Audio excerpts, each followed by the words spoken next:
Hemos tratado de buscar el tercer rote de 2022 para pasarles, pero aparentemente nadie tiene una foto de ese examen. Porque si mal no recuerdo, el anterior parcial fue un pasadito tal cual, ¿no? De 2022. Sí, sí, sí, fue el mismo. Pues lamentablemente nadie tiene. Así que, ni modo, chicos. Van a tener que ver otros pasaditos. Pero esperemos que entren.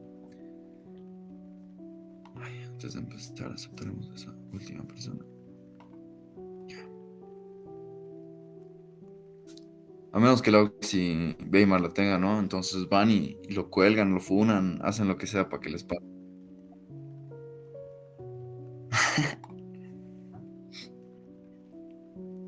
El de 2023 tampoco he logrado conseguir, chicos, pero a lo mejor alguno de los otros Auxis tiene. Así que van a estar. Voy a estar preguntando igual. Está bien, les voy a pasar pasaditos de los que tenga y les voy a pedir a los otros Auxis igual, si es que tienen alguno. Se le implora. Ya, chicos, comenzaremos, ¿ya? Y antes que nada, agradecerle a la Auxi Abigail porque he perdido mis diapos y gentilmente me ha prestado las suyas. Ya, vamos a empezar con el desarrollo del tubo digestivo y cuáles son sus derivados. Ya, la primera parte que voy a explicar es la de intestino cefálico o intestino anterior, ¿no es cierto? Ahora, cuando ocurre el plegamiento del embrión, como pueden recordar, una parte del saco vitelino se introduce en lo que sería el cuerpo embrionario, ¿ok? De esta manera sucede el plegamiento, no sé si se ve bien, pero ahí. Y va a quedar toda esta porción de color amarillo, que es el saco vitelino, que va a formar lo que conocemos como intestino primitivo, ¿no es cierto? Estos van a dividirse en tres porciones. Por Dios.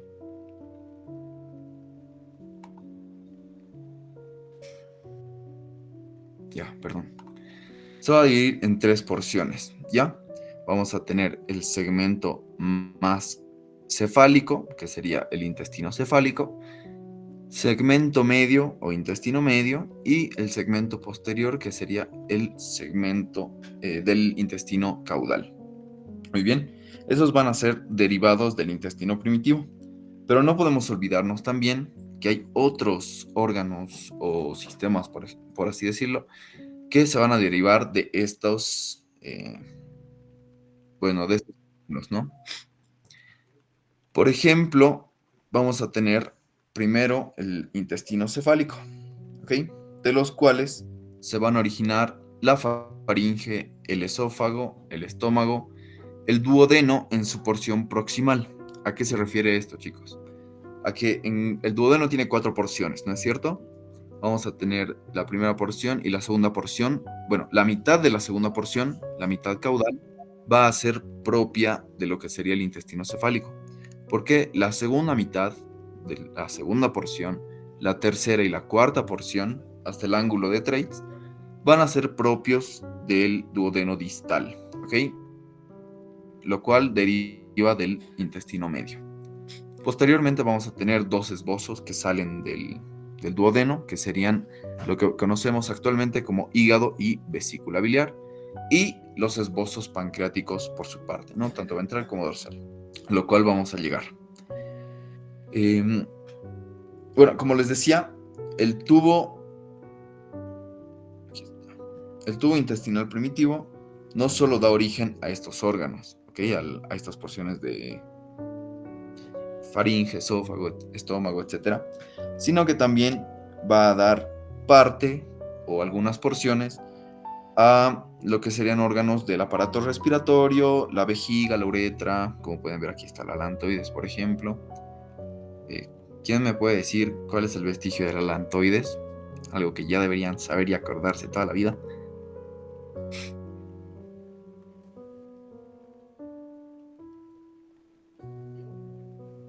Nadie, nadie, chicos.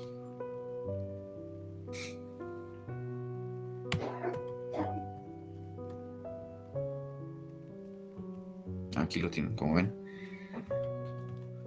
¿Nadie, chicos? ¿Nadie se acuerda? Por favor, alguien. ¿Si es el huraco o es otra cosa? Muy bien, el uraco, ¿no es cierto? El uraco se extiende desde el ombliguito hasta la pared anterior de la porción superior de la vejiga. Ahora nos va a ayudar Abigail para explicarle bien bonito porque ella hizo estas diapositivas, lo que son los arcos, bueno, lo que sería la faringe como tal. Abby, ¿estás? Ya, sí, aquí estoy. Hola chicos, buenas noches. Dejas de compartir y yo comparto, Pablito, porfa, para poder dibujar. Ya. Tranqui.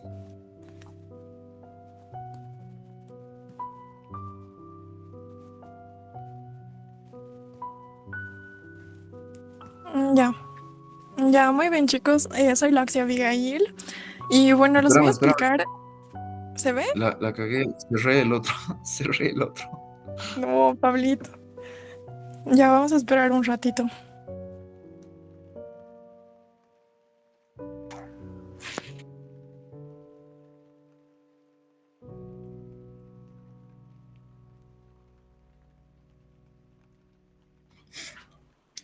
Ahora sí, Abby, date nomás.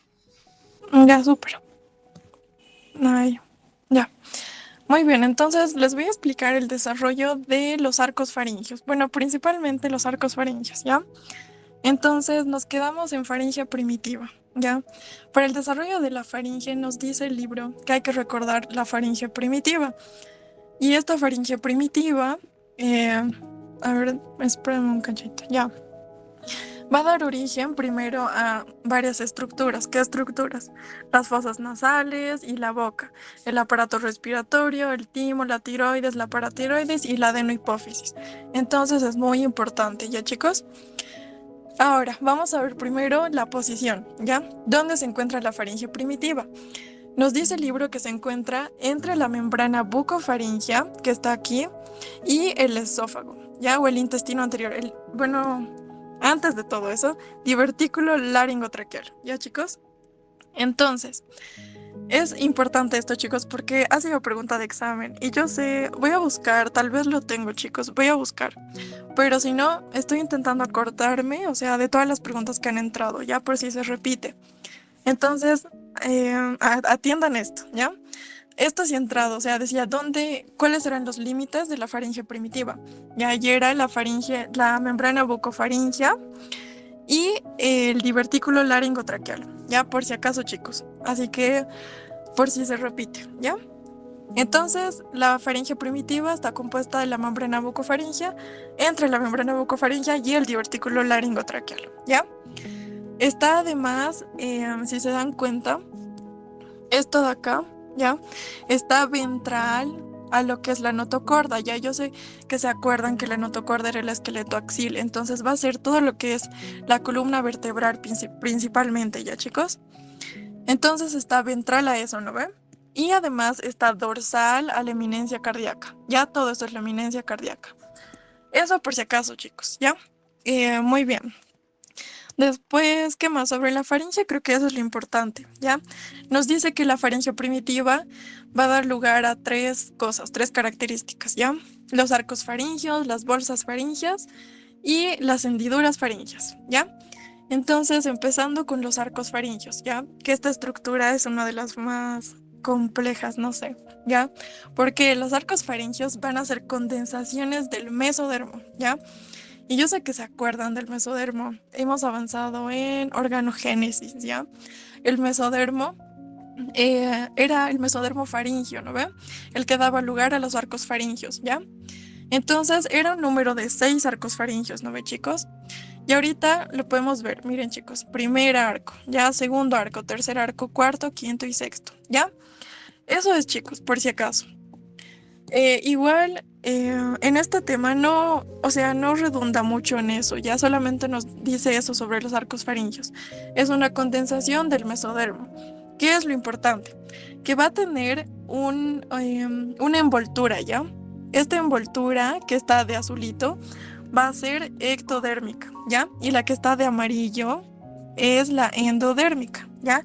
Entonces está formada por mesodermo, que es lo que está entre estos dos, ectodermo, lo que está afuera, y endodermo, lo que está adentro, ¿ya? Entonces es importante que sepan eso, ¿ya? Y yo sé que se acuerdan, chicos, creo que era en conformación, no me acuerdo, morfogénesis creo, ¿ya? Era en morfogénesis, conformación del cuello, que hemos visto esto, ¿ya? Y se los voy a dibujar. Eran los arcos faringios, 1, 2, 3, 4, 5, ya, y de los dos lados, en 3D. Muy bien, entonces este es el 1, el 2, el 3, el 4 y el 5, ¿ya, chicos? Yo sé que se acuerdan y es importante que se acuerden, ¿ya? ¿Qué arco faringio? O bueno, primero, ¿cómo se llamaba el primer arco faringio? Porque tiene otro nombre. ¿Quién sabe? Abro el micrófono porque no estoy viendo ¿Mandíbula? comentarios. ¿El cuál? ¿Mandibular? Sí, el mandibular, muy bien. ¿Y el segundo cuál era? Yoideo. Yoideo. Exacto, y el hioideo, ¿no ve? Entonces, ¿se acuerdan qué arco faringio es el que se tiene que extender para que todo se vuelva liso? ¿El segundo? Segundo. Exacto, ¿no ve? El segundo. Entonces, ¿qué pasa? El segundo va a crecer tanto que va a cubrir el tercer y el cuarto arco faringio, ¿ya? Y va a crear un hueco. Este hueco, ¿qué se llama, chicos? Es el seno cervical, ya por si acaso. Entonces, ese seno cervical tiene que desaparecer igual, ¿ya? Y de esa manera los arcos faringios, o sea, por eso no tenemos la garganta así como súper rugosa, no la tenemos así, ¿no ve, chicos? Es lisa, nuestro cuello es liso. Entonces, para que sea liso, ¿qué tiene que pasar? El segundo arco crece hasta fusionarse ¿con cuál? Con el quinto, ¿ya? Se cierra el seno cervical y de esta manera se vuelve liso, ¿ven? Entonces, así es la conformación del cuello. Y, o sea, nos sirve ya, porque aquí hacer un repasito de lo mismo, ¿ya? Ahora, vamos a ir con bolsas y hendiduras faríngeas. Para eso tienen que saber cuál está afuera y cuál está dentro, ¿ya? Yo sé que saben porque han estudiado. Las bolsas faríngeas son ectodérmicas o endodérmicas. ¿Quién sabe? Endodérmicas. Exacto, son endodérmicas, ¿no ven, chicos? Entonces tenemos las bolsas faringeas endodérmicas. Es lo amarillito, ¿ven? Aquí está en la imagen, está con color amarillo, todo el endodermo, ¿ya? Después está con azul lo que es el ectodermo, ya que van a ser las hendiduras faringeas, ¿ya? Entonces y por eso miren, chicos, en la imagen ya está plano, ¿ya? Solo que esta es la imagen más correcta, ¿ya? Porque comienza a crecer desde el segundo arco faringio, ¿ya? Dejando así una hendidura. ¿Sí ven, chicos? Queda una hendidura, esta hendidura de la primera hendidura faringea, que ahorita vamos a ver, ¿ya? Entonces primero vemos las bolsas faringeas, que son lo que está dentro, ¿ya? La primera bolsa faringea nos dice que son 5 primero, ¿ya? Y incluso la quinta se suele fusionar con la cuarta, así que 4, ¿ya? La primera bolsa faringea va a dar lugar ¿a qué? A la caja del tímpano y a la trompa faringotimpánica, ¿ya, chicos? Eso es importante. Sepan qué número de bolsa faríngea o arco faríngeo va a dar lugar a qué estructura, ¿ya? Entonces, la primera bolsa faríngea da lugar a la caja del tímpano y la trompa faringotimpánica, ¿ya? La segunda, la tercera, la cuarta y la quinta no son importantes, chicos. Nos dice que va a dar lugar a los elementos glandulares, pero eso no especifica más porque se avanza un tema aparte que es de sistema endocrino, así que no les van a preguntar eso, ¿ya? Lo que sí les pueden preguntar, primera bolsa faríngea, ¿ya? Ya, muy bien. Después están las hendiduras faríngeas, ¿ya? Las hendiduras faríngeas hemos dicho que son ectodérmicas, ¿no ve? Entonces nos dice, la primera hendidura faríngea va a dar lugar al epitelio del conducto auditivo externo, ¿ya? Y es esto, chicos, ya, porque es la única hendidura que queda al final. Si se dan cuenta, la segunda, la tercera y la cuarta es donde va a estar el seno cervical y luego el seno cervical desaparece y todo se vuelve liso, ¿ya? Entonces, solamente hay una hendidura faríngea, ¿ven? Ya no son 5 como eran antes, ya no es 1, 2, 3, 4, 5, ya, no. Son solamente una hendidura faríngea, la primera, y es la que va a dar lugar al epitelio del conducto auditivo externo, ¿ya? Y también va a conformar el pabellón de la oreja, por si acaso, chicos, ¿ya? Muy bien, después de eso continuamos con las líneas de cierre. Y esto es fácil, chicos, ¿ya? Esto es ya la conformación del adulto, porque lo que hemos visto hace rato era en el embrión, ¿ya?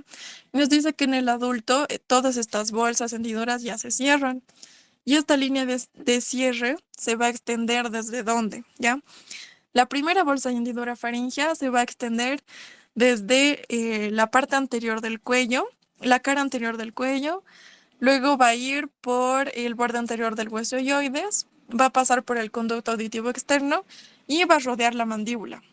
Ya entonces va a ir así, es la primera línea, ya de la primera bolsa y hendidura faríngea.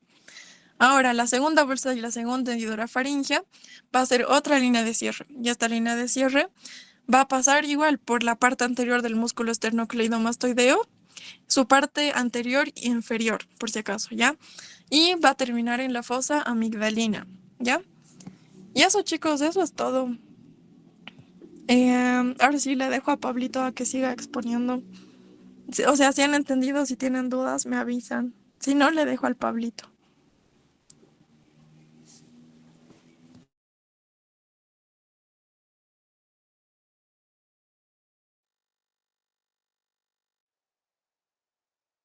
Ya me toca, ya me toca. Sí, sí, te toca, te toca. Ya es mi turno. Ah, ya. Sorry. Ya todos pueden ver.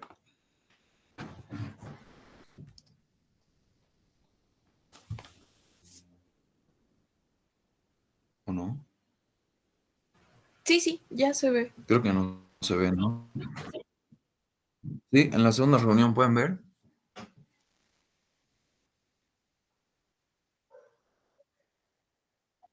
Ya.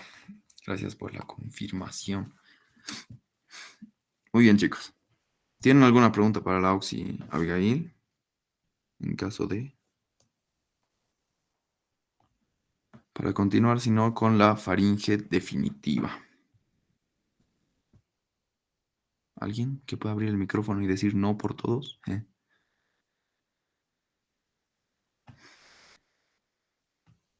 Todo claro, sí.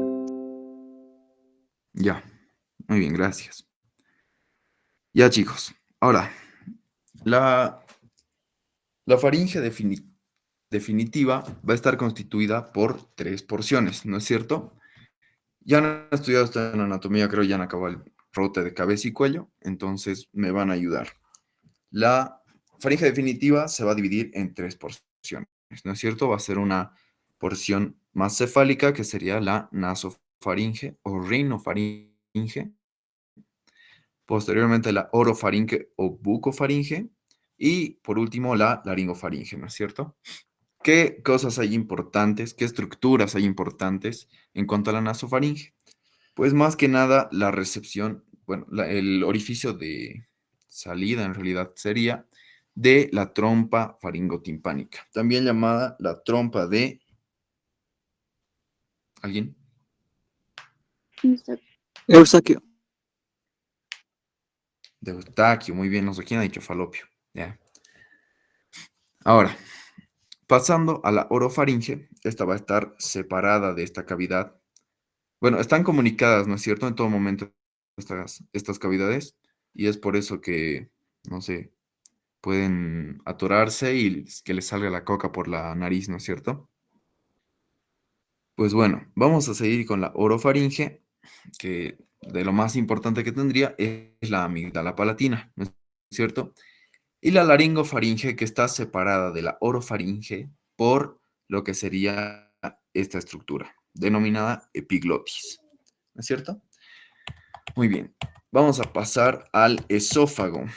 ¿El esófago qué función tiene, chicos?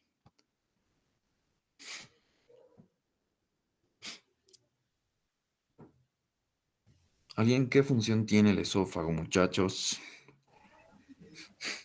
Transportar el alimento. Muy bien, Transporta el alimento de la faringe hasta el estómago. muy bien. El esófago no es nada más que un órgano de transporte, ¿no es cierto? Van a transportar, como mencionaban, desde el inicio del tubo digestivo, que sería, bueno, la orofaringe, hasta lo que es el inicio del estómago. ¿Ok? Ahora bien, el esófago, alrededor de la séptima semana, va a alcanzar su longitud definitiva. ¿Ok? Y esto es algo que tienen que recordar para siempre. O sea, lo siguiente que les voy a decir, este va a ser obliterado, ¿ya? O al menos casi se va a obliterar su luz. ¿Qué quiere decir obliterar? Quiere decir cerrar por completo o casi completo eh, lo que sería el conducto de algún órgano, ¿ok? Cuando hablamos de luz o lumen, hablamos del espacio que hay por dentro de las paredes de cualquier órgano que es considerado un conducto, ¿no es cierto? O bueno, un órgano que es vacío como tal.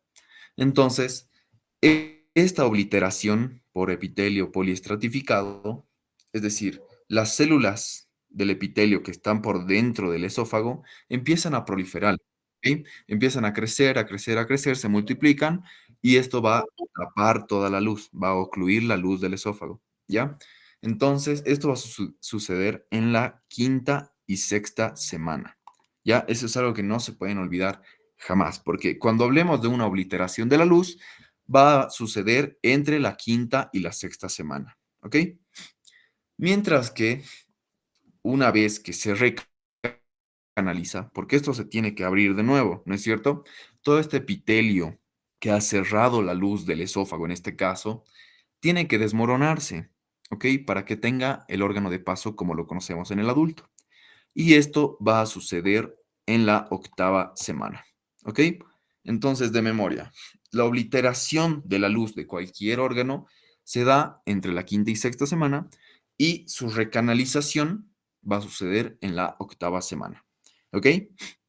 Y como bien menciona aquí, algunos datos, el mesénquima de los arcos faringeos van a formar lo que sería el músculo estriado del tercio cefálico del esófago. ¿Ok? No se olviden que mediante movimientos de contracción muscular, el alimento puede pasar de la parte superior del esófago hasta el estómago. ¿Ok? Y por último, a partir ¿cómo se llama? Del mesénquima del mesénquima esplácnico circundante, se van a formar lo que es el tejido muscular liso, los cuales se diferencian en dos, ¿no es cierto? Esta es solo una capa de las tres que tiene el esófago, que sería el tejido muscular liso, que va a tener fibras longitudinales y fibras circulares, ¿ok? Las fibras circulares aparecen en la sexta semana y las fibras longitudinales se diferencian en la novena semana, ¿ok? Entonces, fechas a recordar, bueno, en esta parte. Quinta y sexta semana, obliteración. Recanalización en la octava semana. El epitelio estratificado definitivo del esófago se da en el cuarto mes y las fibras del tejido muscular liso se diferencian en sexta semana, las circulares y longitudinales, la novena semana. Facilito, ¿no? Pasando a la porción caudal del esófago, nos vamos a encontrar con esta pequeña unión, ¿ok? La porción distal del esófago va a crear con lo que conocemos como el ensanchamiento del estómago un ángulo, ¿ok? Este ángulo se denomina esófago tuberositario. Pero ¿qué tiene que pasar para que se pueda encontrar este ángulo en el estómago definitivo? Pues primero vamos a ver un poquito del desarrollo del estómago. El estómago, alrededor de la quinta semana, es una dilatación fusiforme, ¿ok? De esta manera. Ya. Esta dilatación fusiforme va a sufrir diferentes cambios para conformar lo que conocemos como el estómago del adulto, ¿ok? Va a sufrir cambios en su forma y cambios en su posición. En cuanto a los cambios en su forma, este va a tener un ensanchamiento ventrodorsal. ¿Qué quiere decir esto? De adelante hacia atrás, ¿no es cierto?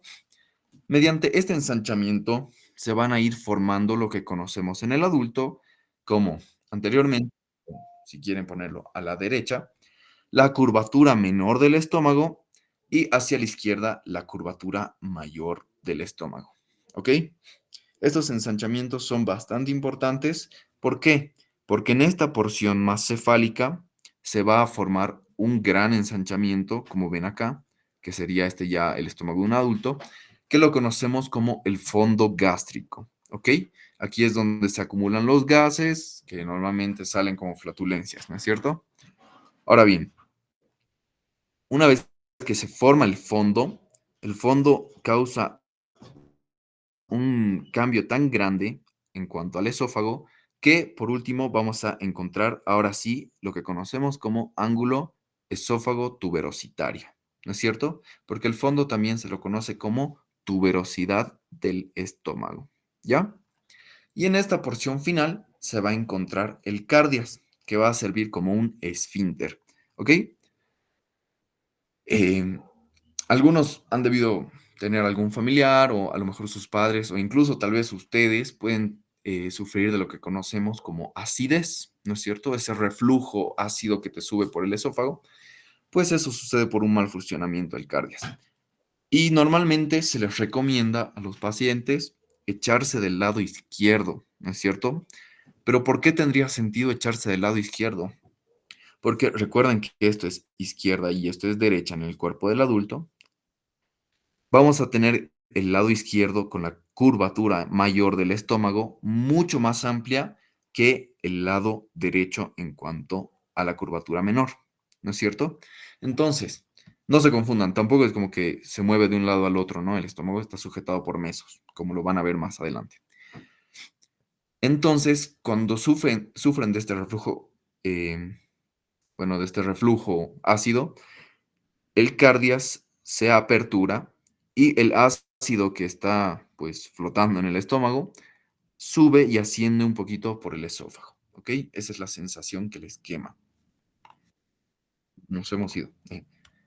Entonces, en cuanto a su cambio de forma, el ensanchamiento ventrodorsal va a ocasionar que se formen la curvatura menor y la curvatura mayor del estómago y posteriormente lo que conocemos como tuberosidad o fondo gástrico. Ahora, una vez que se ha ensanchado esto, a su vez va a sufrir cambios de posición y el estómago va a hacer un giro de 270 grados en total, ¿ok? Ahora bien, una vez que sucede el primer giro, del cual vamos a hablar ahora, es el giro en eje longitudinal, ¿ok?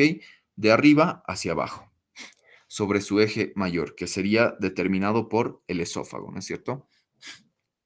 Ahora, este va a sufrir un cambio del eje longitudinal en el cual va a rotar 90 grados, ¿ok? Esa puede ser pregunta de examen, es algo de lo que no se pueden olvidar jamás.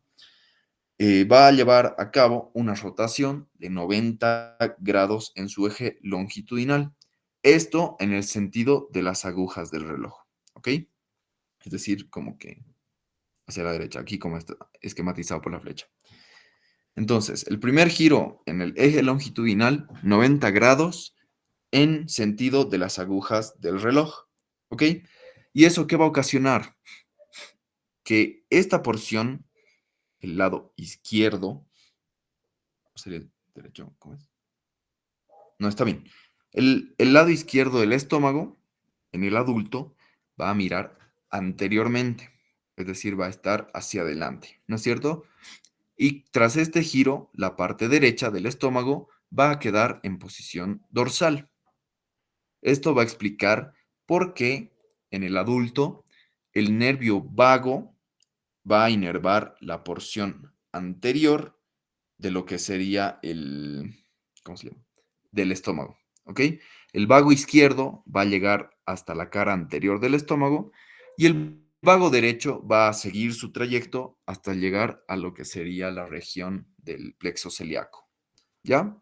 Entonces, si les llegaran a preguntar por qué el vago derecho, bueno, por qué el vago izquierdo inerva la pared anterior, es determinado por el giro sobre su eje longitudinal, ¿ok? Y ahora vamos a hacer un giro sobre su eje anteroposterior, ¿ok? ¿Qué eso qué va a causar? Básicamente va a echar al estómago, ¿ok? Eso va a ocasionar que, vamos a imaginarnos que esta porción, es decir, la porción caudal, va a llevarse hacia adelante, ¿ok? Hacia la derecha. y lo va a elevar un poco. Es decir, va hacia la derecha y un poco craneal. Y este, por ende, va a ir hacia la izquierda y un poco hacia abajo. Muy bien. ¿Y esto en qué nos va a ayudar? En determinar su posición definitiva, ¿ok? En el cual, como dice acá, el eje largo desde superior a la izquierda e inferior a la derecha, la curvatura mayor, inferior y la menor, superior a la derecha. Muy bien. Imagínense que es como un bebé echado, ¿ok?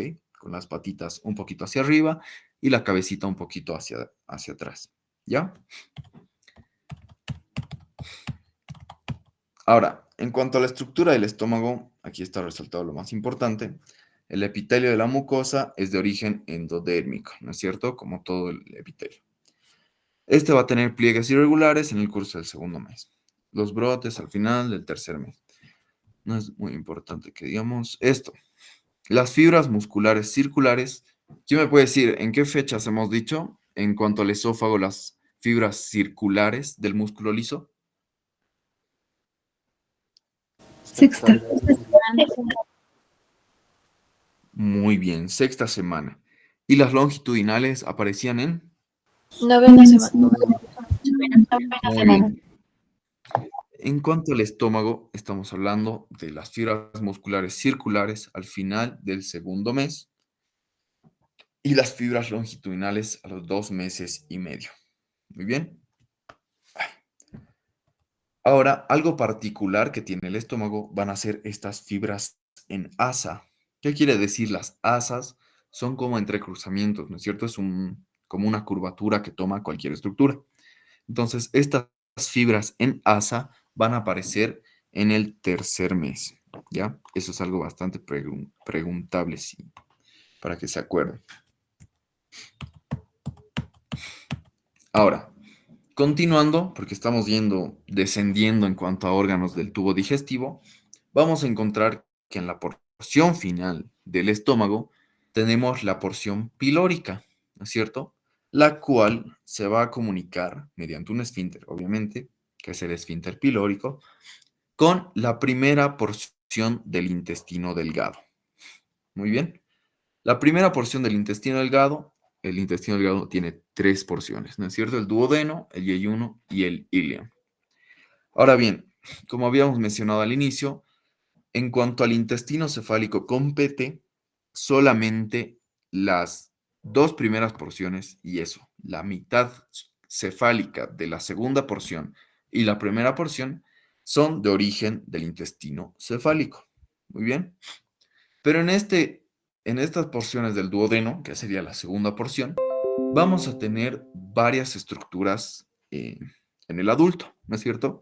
Eso quiere decir que también las vamos a estudiar en este tema, ¿ok? Empezando por el desarrollo del duodeno. El duodeno inicia como un tubo más sobre la línea media, como continuación de lo que es el esbozo del estómago, ¿ok?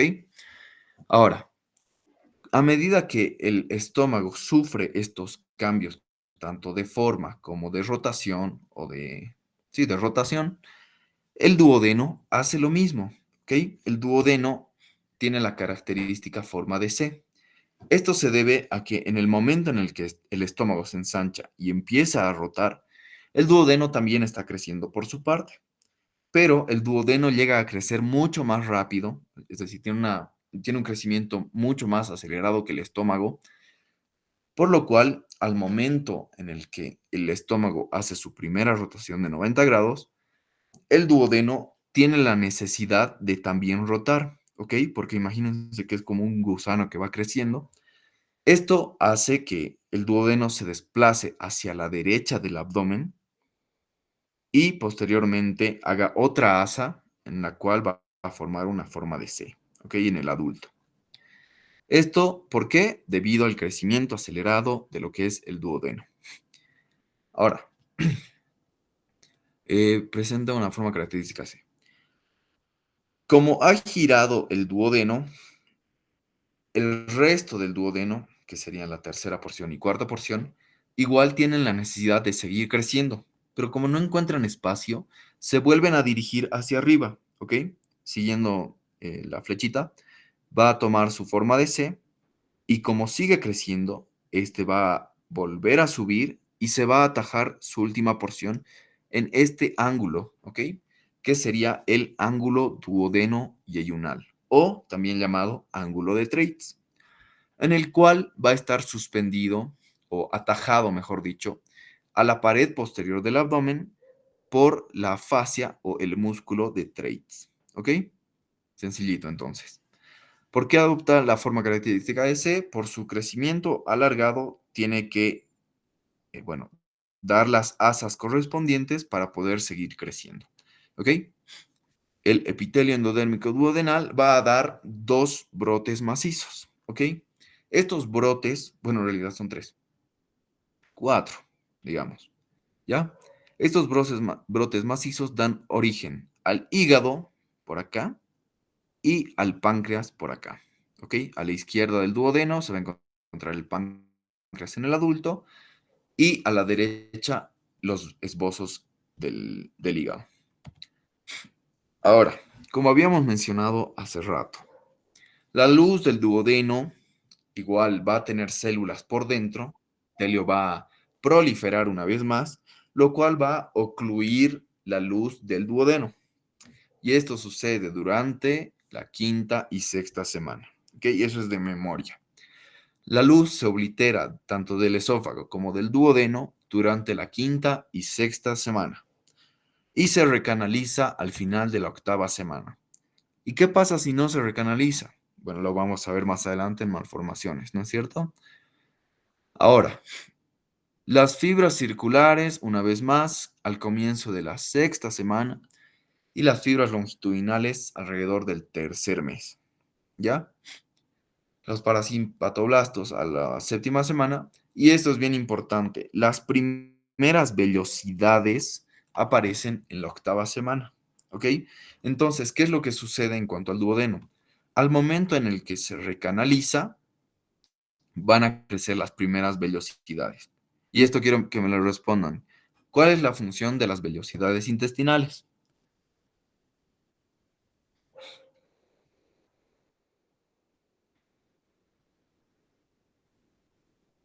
Absorción. Absorber Chicos, nutrientes. Absorción.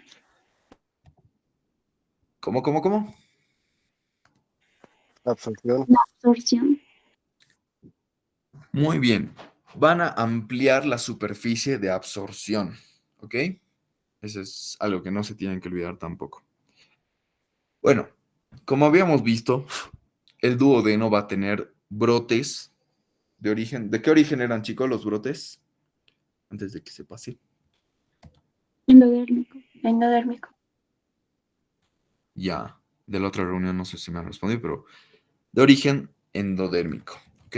Estos brotes van a originar lo que conocemos en el adulto como hígado y por su parte el páncreas, ¿no es cierto? Pero el hígado viene atajado de otra porción, que serían las vías biliares.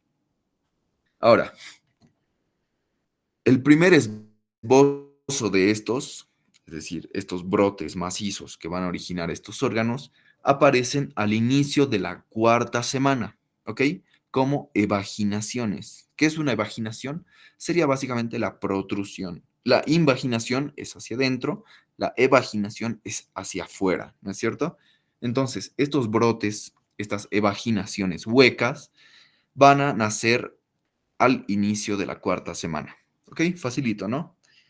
Ahora, el esbozo pancreático, ¿qué consideran ustedes como esbozo, chicos? El esbozo sería lo que va a ser más adelante un algo, ¿no es cierto?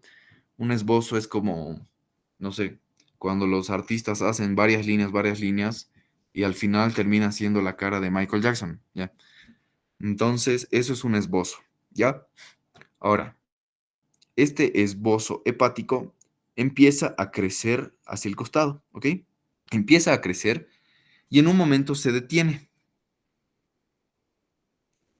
¿Me doy a entender? O sea, este brote va a empezar a crecer y bueno, me he olvidado de esto.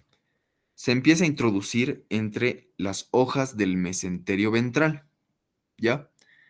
¿Qué es el mesenterio, chicos? Va a ser el meso que va a unir las asas intestinales, ¿ok? Entonces, empieza a crecer y se introduce entre las hojas del mesenterio ventral, donde se va a dividir el brote en dos, ¿ok? Un brote cefálico y un brote caudal, ¿ya? O si quieren, craneal y caudal. Ahora, este brote,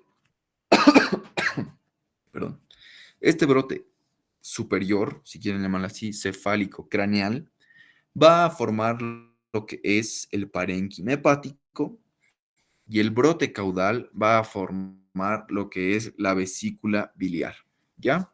Ahora, cuando crece el brote craneal, a medida que se ha introducido en el mesenterio ventral, se introduce en el mesodermo del septum transversum, ¿ok? El brote craneal va a introducirse en el mesodermo del septum transversum, ¿ya? Donde se va a ramificar, ¿ok? Lo que va a dar origen a los cordones hepáticos, posteriormente la yema hepática, ¿ok? Ahora, el parénquima hepático netamente va a derivar del endodermo del esbozo hepático craneal, ¿ok? ¿Qué sería el parénquima, chicos? ¿Qué entienden por parénquima? La parte funcional. La parte funcional de una glándula. Muy bien, me parece muy bien que sepan esto. Entonces, el parénquima deriva del endodermo del esbozo, del esbozo hepático craneal. Muy bien. Ahora, otro dato importante es que este tramo, que no se ha dividido, ¿no es cierto? Como pueden ver, se ha estirado, se ha introducido entre las hojas del mesenterio ventral y recién se divide, ¿no es cierto? Esta porción que no se ha dividido va a formar lo que conocemos como conducto colédoco en el adulto. Muy bien. Van a formar este tramo que no se divide, el conducto colédoco. Y en cuanto al esbozo hepático por el brote craneal, hay otro dato que nos lanza que es bastante importante, que sería que los capilares sinusoides, ¿ok? Los capilares sinusoides que están dentro del hígado, se originan a partir de las venas umbilicales y vitelinas. ¿Ya? Eso no está escrito en ningún lado, creo. No, sí. Los capilares sinusoides se originan a partir de las venas umbilicales y vitelinas. ¿Ya? Cuidado, eso sea pregunta de examen. Por otra parte, vamos a ir con el brote caudal. Muy bien. Este brote caudal igual va a crecer un poquito, ¿no es cierto? Ahora, a medida que crece, va a haber una porción que no va a ensanchar y una porción que sí, ¿ok? La parte más distal del brote empieza a ensanchar, se dilata, ¿ok? Formando lo que conocemos como vesícula biliar. ¿Cuál es la función de la vesícula biliar, chicos? Degradar las grasas. ¿Cómo? La degradación de las grasas.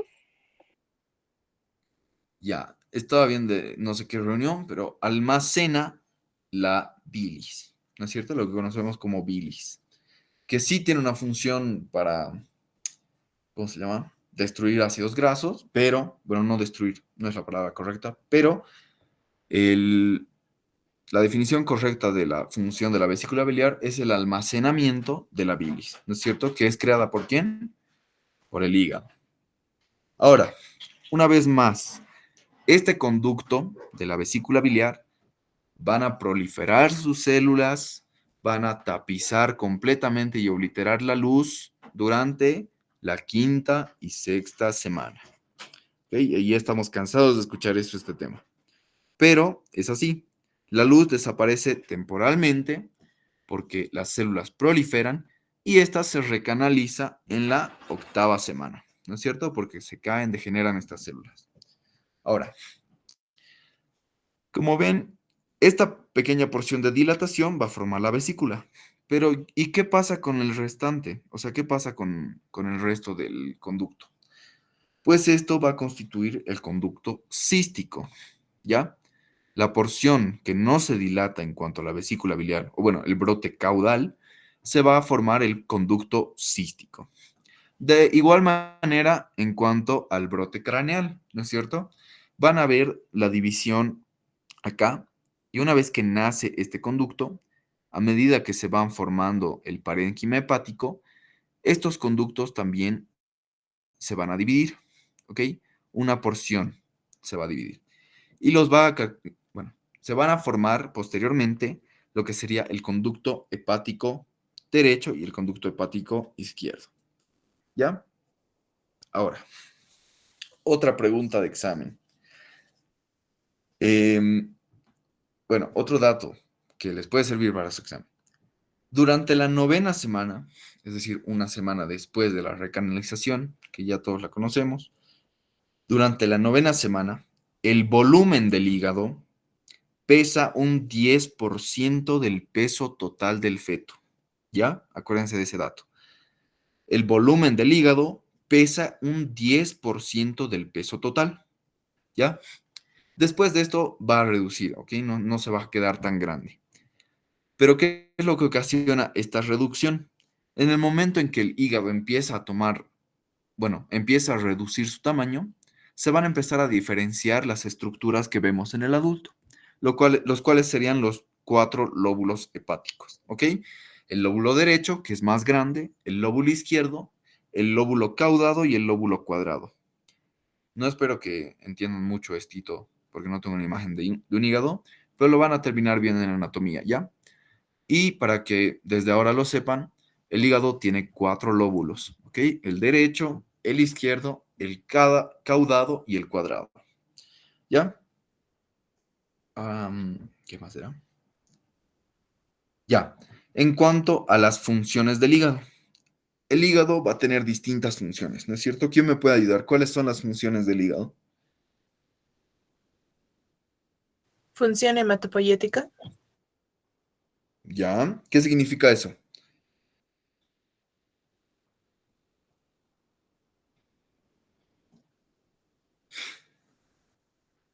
La hematopoiesis va a ser la creación. ¿Sí? ¿Quién iba a hablar? Creación de Bueno, va células a ser la sanguíneas. creación. Muy bien. Va a ser la creación de células de la sangre, ¿no es cierto? Vamos a tener otras funciones. ¿Qué hemos dicho que almacena la vesícula biliar? Bilis. Y estos ácidos biliares, ¿por quién son sintetizados? Por el hígado. Entonces, la síntesis de ácidos biliares también es parte de sus funciones, ¿no es cierto? Así como la glucogénesis, la detoxicación, en este caso en el adulto, de medicamentos, y la síntesis de algunas proteínas, ¿no es cierto? Ahora, la actividad hematopoyética es asumida por el hígado a partir de la 6ª semana, ¿ya? Acuérdense, la actividad hematopoyética se la carga al hombro el hígado a partir de la 6ª semana. Y esto no va a pasar en cuanto a ¿cómo se llama? En cuanto al adulto o al bebé, ¿no es cierto? En la vida extrauterina. Pero tienen que recordar que la actividad hematopoyética inicia en la 6ª semana, ¿ya? Igual, durante el 4º mes se empiezan a elaborar los pigmentos biliares, ¿ya? ¿Y cuál es la importancia de estos pigmentos biliares? Mediante estos conductos, mediante estos conductos se van a liberar estos pigmentos biliares hacia el intestino. Y estos van a decolorar la materia fecal, ¿ok? Y no sé si han visto alguna vez, pero en el bebé es importante que la primera deposición, por así llamarle, sea de un color bastante verduzco, ya sea de un color bastante verde. Y esto es debido a la estecobilina que producen los pigmentos biliares del hígado y se denomina meiconio, ¿ya? Entonces, en el 4º mes se empiezan a elaborar los pigmentos biliares, los cuales van a ser responsables del color del meiconio en el recién nacido, ¿ok? Y por último, una de las funciones que me parece súper importante es la elaboración y almacenamiento del glucógeno, ¿ya? Esta también se da en el 4º mes, pero lo importante que sepan es que elabora y almacena glucógeno, genera pigmentos biliares durante el cuarto mes y tiene una actividad hematopoyética durante a partir de la sexta semana, ¿ya? ¿Qué más? Creo que eso.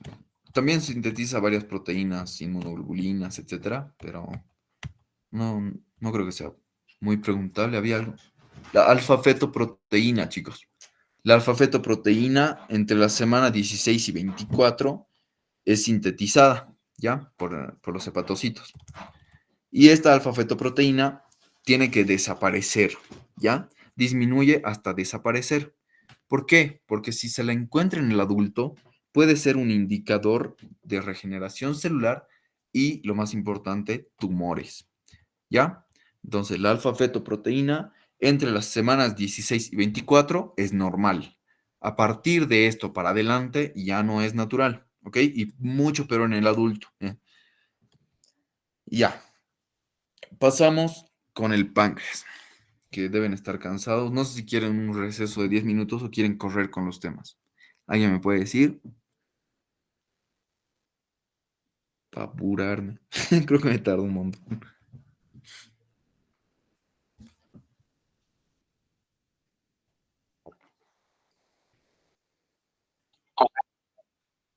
Ya, me parece bien. Ya, el páncreas inicia su desarrollo durante la quinta semana, ¿ya? Es algo que se tienen que acordar. Páncreas inicia el desarrollo durante la quinta semana, ¿ok? Y nace a partir de dos brotes, como habíamos visto en esta parte. Vamos a tener un brote dorsal y un brote ventral, ¿ok? Ahora, cada uno de estos brotes va a generar una porción del páncreas, ¿ya? En cuanto al brote ventral, en el adulto, la estructura final del páncreas, se va a formar el proceso unciforme o el gancho del páncreas, ¿ya? Que no sé cómo mostrárselos, creo que está acá. Pues no. Ya imagínense que este es el páncreas, ¿no? Como una hoja la conocemos. Pues esta hojita, aquí abajito, va a tener una especie de gancho, ¿ya? Así como, y va a tener finalmente una forma de G, ¿ya? Como con un copete. Entonces, este es el copete y aquí abajito se va a formar un gancho, ¿ya? Ese es el proceso unciforme, ¿ya? Eso va a venir del esbozo ventral. Y en cuanto al esbozo dorsal, va a constituir el resto de la glándula, ¿ya? Me he olvidado. El esbozo ventral va a constituir el gancho y una porción de la cabeza del páncreas, ¿ok? Y el brote dorsal va a constituir el resto de la glándula. ¿Y por qué el resto? ¿Por qué están tan separados estos? ¿Acaso es así en el adulto? Pues no, estos se van a unir, ¿ya? Con los giros y tal.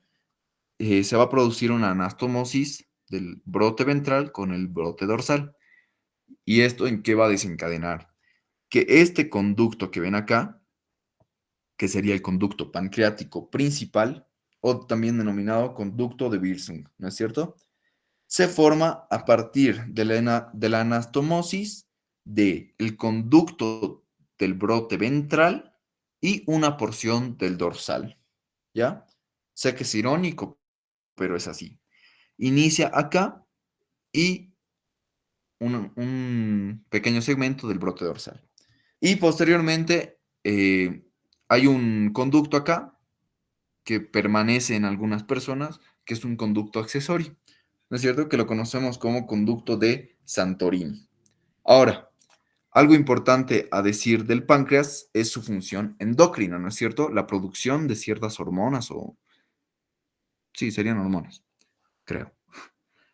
Al momento de comenzar el periodo fetal, algunos cúmulos celulares se reúnen dentro del páncreas, ¿ok? Y esto es lo que va a formar los ácidos pancreáticos. Y por fuera van a desarrollar otros grupos que se separan de estos y van a formar los islotes pancreáticos, ¿ya?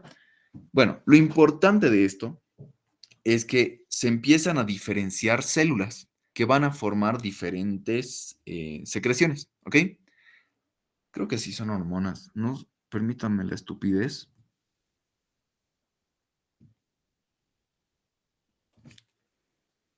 Ya, sí son hormonas. ¿Ya? Entonces, van a empezar a diferenciarse células que producen estas hormonas. Ahora, las células alfa, ¿ya? ¿Se acuerdan? Las células alfa se diferencian en la 9ª semana. ¿Y qué secretan las células alfa? Glucagón. ¿Ya? ¿Y alguien me puede decir para qué es el glucagón? ¿Cuál es la función del glucagón?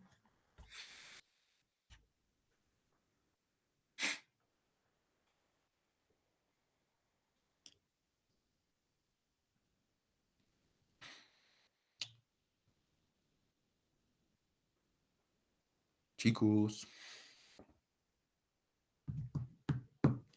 Bueno, Controla la el glucosa. glucagón, ya muy bien, conjunto a otra hormona, ¿no es cierto? Que es sintetizada por las células beta, ¿ya? Y esa sería la insulina. ¿Qué es la insulina? Otra hormona que controla el azúcar en la sangre, ¿no es cierto? El mecanismo de la insulina lo van a conocer en fisiología, pero son como oponentes, la insulina y el glucagón. Uno hace que baje los niveles y el otro hace que aumenten, ¿ok? Es así de fácil. La insulina hace que bajen los niveles de glucosa en sangre y el glucagón hace que aumenten, ¿ya?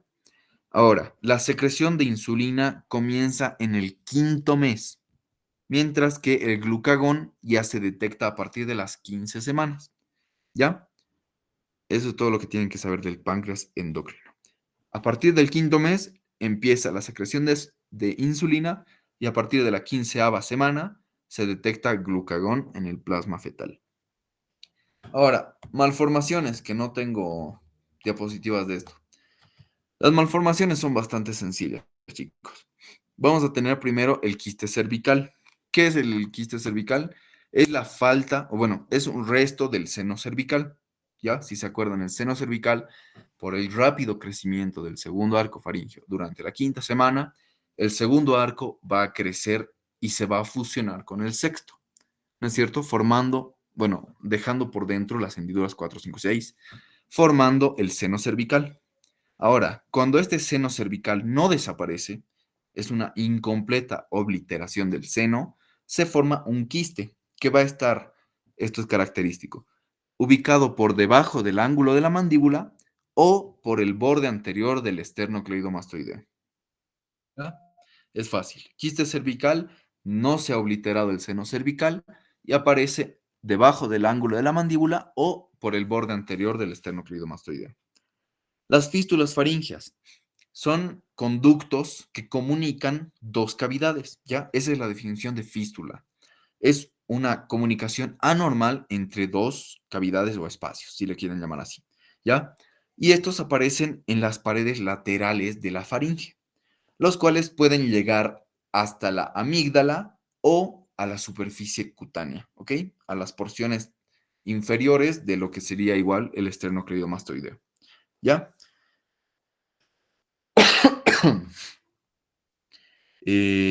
Bueno, vamos con malformaciones del esófago. No sé por qué los tenía en esta diapo, pero bueno.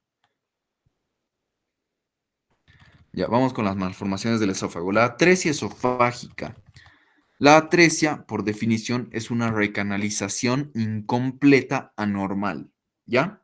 Entonces, la atresia esofágica, en el momento en que se ocluye la luz del esófago durante la 5ª y 6ª semana, esta luz desaparece, ¿no es cierto? Ahora, en la 8ª semana se debe recanalizar, pues no pasa, ¿ya? Esta recanalización no se da. ¿Y esto qué ocasiona? Que no haya un traspaso de lo que sea que se degluta hasta el estómago, ¿ok? Y esto es, bueno, esta sería la malformación más común en lo que serían los fetos, ¿ok? Ni siquiera los fetos, los bebés. ¿Ya? ¿Y cómo nos damos cuenta de esta malformación? Pues está acompañada del característico polihidramnios. Como no hay paso bueno, en el paso, qué estúpido. Como no hay paso en el esófago, como está ocluida la luz del esófago, pues el feto no puede deglutir el líquido amniótico. Y esto ocasiona que incremente, ¿ok? Eso se denomina polihidramnios, ¿ya? Y acuérdense, la atresia de esófago, ya sea con fístula hacia la tráquea o no, es la malformación más común del esófago, ¿ya? Ahora, la estenosis es más de lo mismo. La estenosis es la obliteración incompleta, bueno, recanalización incompleta normal de la luz del esófago, ¿ya? Son ensanchamientos más que nada. La atresia es casi una oclusión total, pero la estenosis es nada más la reducción del perímetro de la luz de un órgano, ¿ya? En este caso del esófago. Posteriormente tenemos la dilatación del cardias, ¿ya? O dilatación cardioesofágica o calasia del cardias, ¿ya? Es un diámetro demasiado grande, demasiado exagerado en la porción más caudal de lo que es el esófago, ¿ya? Esto es por una deficiencia en el desarrollo de los nervios, bueno, la conexión nervio-músculo, ¿ok? Entonces, eso facilita el reflujo del ácido gástrico hacia el esófago, ¿ya? Ese es el calasia del cardias, cuando el cardias, la porción distal del esófago, es demasiado ancha. El megaesófago, de la misma manera, solo que en todo el esófago. ¿Se entiende? Es una dilatación por el espasmo cardial, ¿ok? Y por último, el divertículo esofágico. El divertículo esofágico sucede más que nada en la pared posterior, ¿ya? Hay un triángulo de debilidad muscular denominado el triángulo de... ¿De quién era? De Leimer. El triángulo de Leimer, ¿ok? Y esto va a ocasionar la protrusión, una evaginación del esófago, que se va a denominar divertículo de Senker, ¿ok? Dilatación saxiforme en la pared del esófago, divertículo de Senker. Más divertículos en el estómago. De igual manera, un divertículo va a ser una evaginación o una protrusión de la parte de la mucosa, de lo que sería en este caso el estómago. Y en el caso del estómago, pues se lo puede resolver cambiando al paciente de posición. ¿Ya? Es así de fácil. La estenosis pilórica hipertrófica. Lo importante en cuanto a esto. Estenosis pilórica, ¿qué quiere decir? La porción del píloro, esta parte del tubo digestivo en el estómago, está muy cerrada, ¿ya? Pero no es por una oclusión en cuanto a la recanalización, sino que el músculo que funciona como un, ¿cómo se llama? Esfínter, crece demasiado, ¿ya? El músculo de Torgensen. Este crece demasiado, por eso la hipertrófica, crece demasiado hasta ocluir, o bueno, estrechar la luz del píloro. ¿Y qué es característico de la enfermedad esta de la estenosis pilórica hipertrófica? Los vómitos en proyectil, ¿ya? Los vómitos con mucha fuerza. Más de lo mismo en cuanto al duodeno. Estenosis y atresia duodenal sucede porque no se han recanalizado correctamente durante la 8ª semana, ¿no es cierto? Más malformaciones del hígado, para correr un poquito. El quisto congénito del hígado no es muy importante, son conductos biliares aberrantes, es decir, que se han juntado y han formado pues un quiste, ¿ya? Lo importante es que, bueno, no es muy importante. Las malformaciones de las vías biliares son sencillitas y para todo el mundo, ¿ya? La atresia de la vesícula biliar ya la conocemos. Atresia, falta de canalización. La falta de vesícula biliar o agenesia de la vesícula biliar. Este brote no forma, no se ensancha, entonces no va a existir vesícula. Muy bien. Vesícula biliar doble. Este pequeño brote se va a dividir en dos sin querer y va a formar así dos orejitas en vez de una sola vesícula. La falta de conducto cístico, de la misma manera, este brote no se, bueno, ha ensanchado, pero en su totalidad, ¿ok? No ha dejado un pequeño espacio para el conducto. Y esto hace que desemboque directamente en el colédoco, ¿ya? Conducto cístico demasiado largo, bueno, un crecimiento exagerado de este brote ha ensanchado y pues su conducto cístico es demasiado largo, como dice su nombre. El conducto biliar accesorio, este sí es importante. Es un pequeño conducto que se extiende desde el hígado hacia la vesícula biliar. ¿Y en qué radica su importancia? Cuando se realizan... ya se me olvidó. Bueno, extracciones de la vesícula biliar, en cuanto a cirugía, si se deja conducto accesorio derramándose en la cavidad, puede ocasionar la peritonitis, ¿ya? Una colecistectomía, eso se llama. Una colecistectomía, si no se identifica que esta vesícula está comunicada por un conducto accesorio hacia el hígado, puede dejar liberando todos estos ácidos hacia la cavidad peritoneal y eso nunca es bueno, ¿ya? Y el quiste congénito del colédoco, que tampoco es importante. Así que, bueno, puede producir ictericia obstructiva. ¿Qué es la ictericia? Cuando una persona tiene la piel y mucosas demasiado amarillas, ¿ya?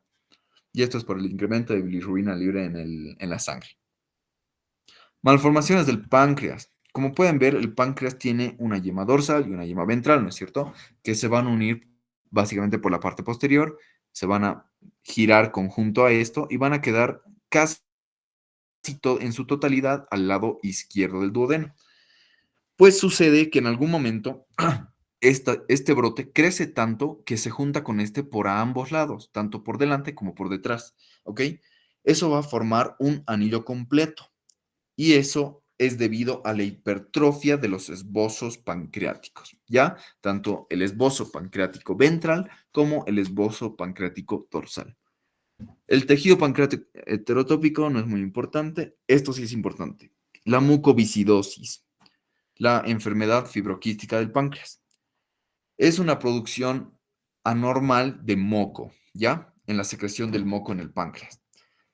Esta secreción de moco va a ser demasiado espesa, ¿ya?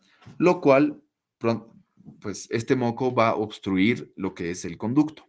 Una vez que obstruye el conducto, va a enfermar, va a empezar a formar quistes que se infectan y produce fibrosis, ¿ya? A lo largo de todo el páncreas. Eso, eso es todo, chicos. Perdón por haber tardado tanto, no sé qué hice, pero con eso terminamos intestino cefálico. Le paso de una vez el tema a la siguiente auxiliar. ¿Tienen alguna pregunta? Me olvidaba eso.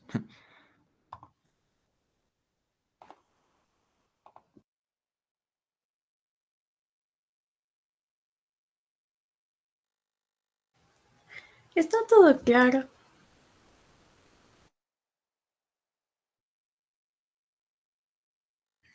Muchas gracias. Luz, ¿estás?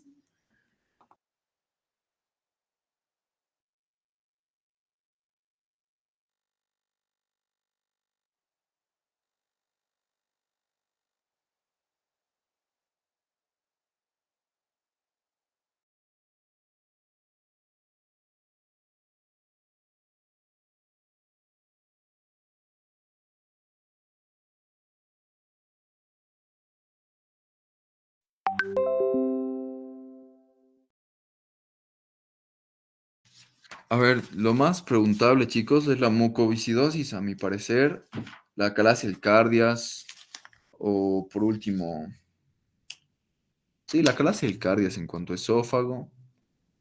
El quiste cervical tal vez se los preguntan, pero las fechas, chicos, son bastante importantes. Secreción de insulina en cuanto al, ¿cómo se llama? En cuanto al páncreas, los esbozos del hígado, en cuanto al duodeno, poco más.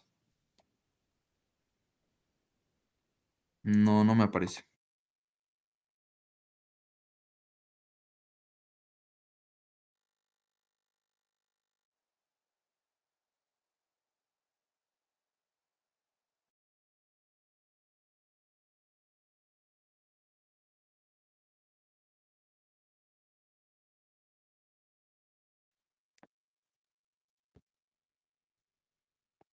Ya, ¿se ve ahora?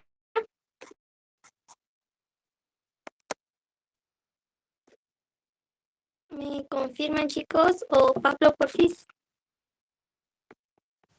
Sí, sí, se ve.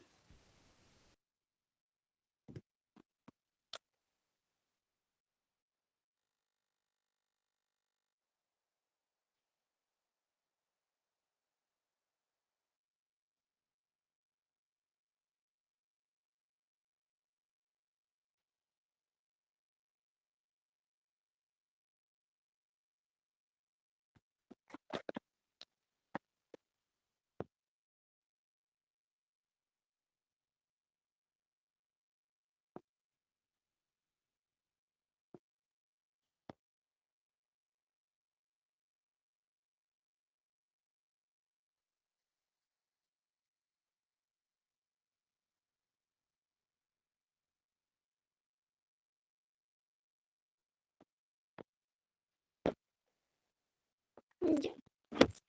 Bueno chicos, buenas noches a todos. Vamos a continuar con el desarrollo del intestino medio y caudal. Esos temas, si lo leen a la primera, capaz es un poco complicado, pero van a ver que no, ¿ya? Y no es tan largo. Ya, comenzamos. Ya hemos hablado de todo lo que es el intestino primitivo. Mis compañeros ya les han explicado lo que es el intestino anterior. Ahora yo les voy a explicar sobre el intestino medio y el intestino posterior.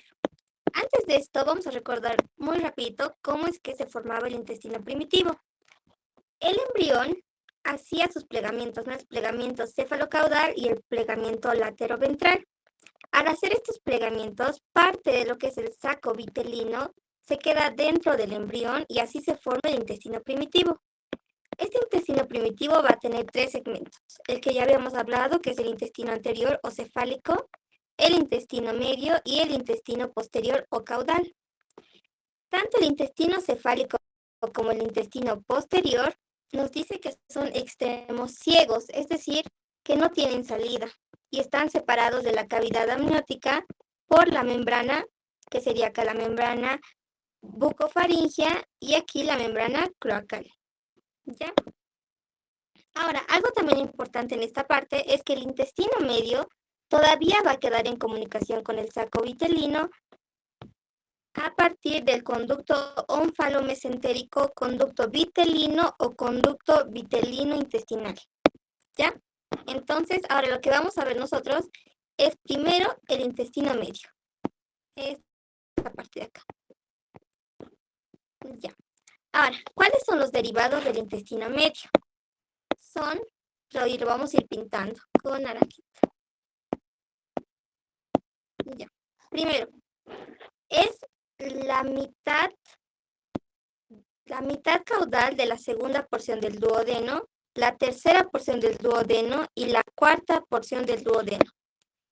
La mitad caudal de la segunda porción, la tercera porción entera y la cuarta porción del duodeno, ya que la primera porción cefálica la formaba el intestino cefálico. Después tenemos todo el yeyuno y todo el ilio. También nos dice que va a formar lo que es el ciego, el apéndice, el colon ascendente y el colon transverso, pero no todo el colon transverso, sino solo los 2/3 proximales. Aquí sería 1/3, 1/3. Ya, entonces estos 2/3 proximales lo va a formar el intestino medio del colon transverso. Ahora, lo que vamos a ver más adelante, que es el intestino caudal, que va a formar pues simplemente la continuación. ¿Y qué me sigue? Me sigue aquí el tercio distal del colon transverso. Sigue el colon descendente, el colon sigmoide, el recto y el ano. Ahora, ¿por qué estará aquí este dibujito de la vejiga y la uretra? Porque también el intestino caudal va a formar parte de lo que es el aparato genital, el aparato urinario y también el aparato genital, pero vamos a ver más adelante. Ahora, algo bien importante es que para nosotros, adultos, podemos identificar tanto el intestino medio y el intestino caudal a través de la irrigación de la arteria mesentérica superior y la mesentérica inferior, ya que nuestra arteria mesentérica superior irriga todos estos segmentos que hemos mencionado que derivan del intestino medio, y la arteria mesentérica inferior va a irrigar todos estos componentes que derivan del intestino caudal. Entonces, vamos a repasar un poquito. Del intestino medio, ¿qué tienen que acordarse bien? Es esto, no se tienen que confundir, no es todo el duodeno. Va a ser la mitad caudal de la segunda porción, toda la tercera porción y la cuarta porción. Todo el yeyuno, todo el ilion, el ciego, el apéndice, el colon ascendente y aquí igual. Solo las 2/3 partes del colon transverso, los 2/3 proximales. Y el intestino caudal va a formar lo que queda. 1/3 del colon transverso, el colon descendente, el colon sigmoides, el recto, el ano y parte del aparato urinario. Ya. A continuación, vamos a ver específicamente lo que va a ser el intestino medio. Entonces, este intestino medio nos dice, aquí lo vemos medio chiquito, ¿no ven? Pero va a ir creciendo, se va a ir alargando bastante, y a medida que se va alargando en sentido longitudinal, el conducto ónfalo-mesentérico se va a hacer cada vez más estrecho, ¿ya? Y va a adoptar esta forma. Ya que va a crecer tanto, va a adoptar la forma de U. Una U, como ven aquí, una U.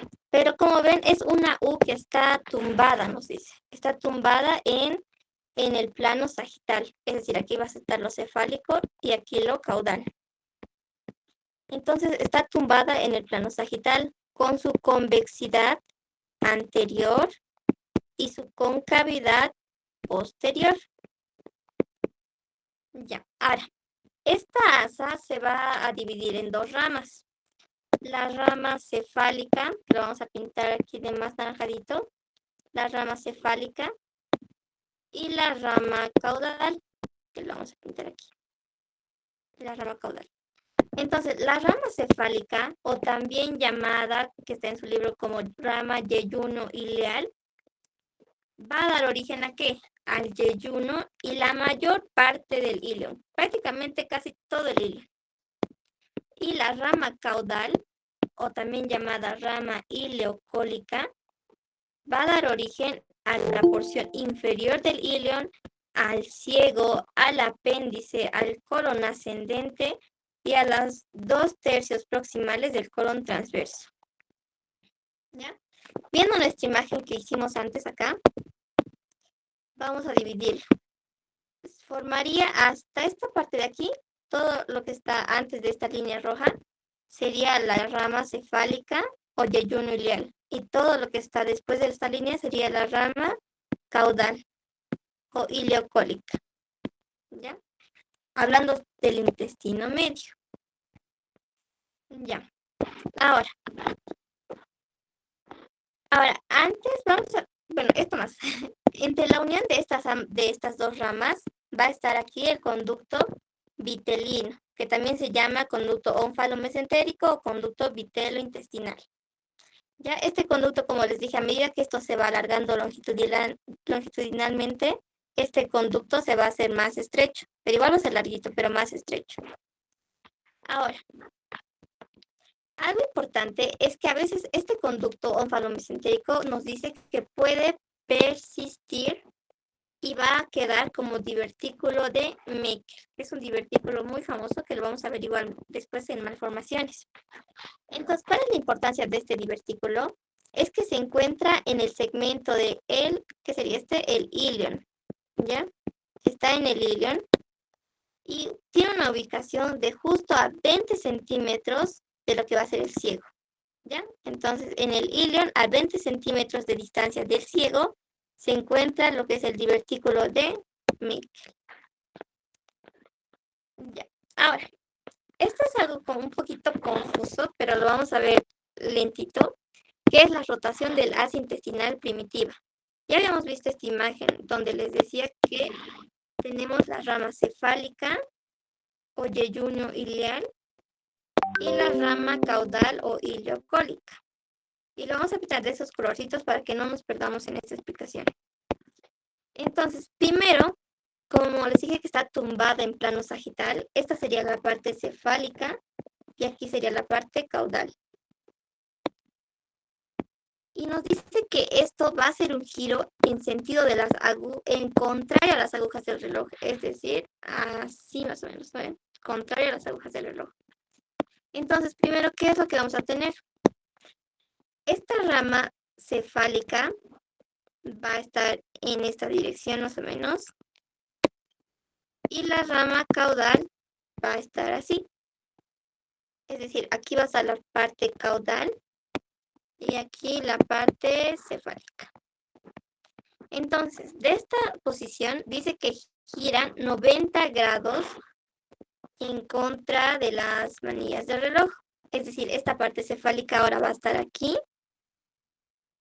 Y la rama caudal va a estar aquí. Esto viene a ser ahora lo caudal y esto lo cefálico. ¿Ya? Pero no se queda ahí. Nuevamente va a girar otros 90 grados. Entonces aquí abajo ya que estaría, ahora sí estaría aquí lo que es lo cefálico. Y lo que era antes caudal, ahora va a subir arriba. Lo que era caudal, sube arriba. Y aquí va a estar lo caudal. Y todavía no termina ahí, ¿no? Nos dice que otra vez gira otros 90 grados. Entonces, la parte cefálica va a terminar aquí. La rama cefálica y la rama caudal va a terminar aquí. ¿Ya? Esta es toda la rotación que hace. Es decir, aquí tenemos 90 grados, más 90 grados 180 y más 90 grados 270. Y aquí podemos verlo. Aquí está en dirección céfalo-caudal. Aquí está látero-lateral. Aquí vemos que está en caudo cefálico, sería, ¿no ven? Y aquí nuevamente vuelve a su látero-lateral. ¿Ya? Entonces, esta es la rotación que hace el ácido intestinal. Y todo esto lo hace con un eje. ¿Cuál será este eje? Es justamente lo que está aquí. La arteria mesentérica superior. Ya en base a este eje es que esta gira, como ya les he mostrado acá. Primero 90 grados, luego otros 90 grados y finalmente otros 90 grados. ¿Ya? De lo que era céfalo-caudal termina látero-lateral, dando un giro de 270 grados. ¿Ya? Ahora, una vez que ha terminado de dar todo este giro, vamos a ver qué origina cada parte. Que ya lo hemos visto igual al inicio, ¿no? Pero nos dice, la parte del intestino medio previa al asa, o sea, sería esta partecita de aquí, ¿no? Esta partecita va a dar origen a lo que decíamos, al duodeno, pero no todo el duodeno, sino la mitad caudal de la segunda porción, la tercera porción y la cuarta porción. Y la rama yeyuno ileal o rama cefálica va a dar origen al yeyuno y al ilion definitivo. Aquí lo vamos a ir pintando. Mira. Ya, primero la parte del intestino medio previa al asa que me da a la porción mitad caudal de la segunda, que estaría más o menos aquí, la tercera y la cuarta.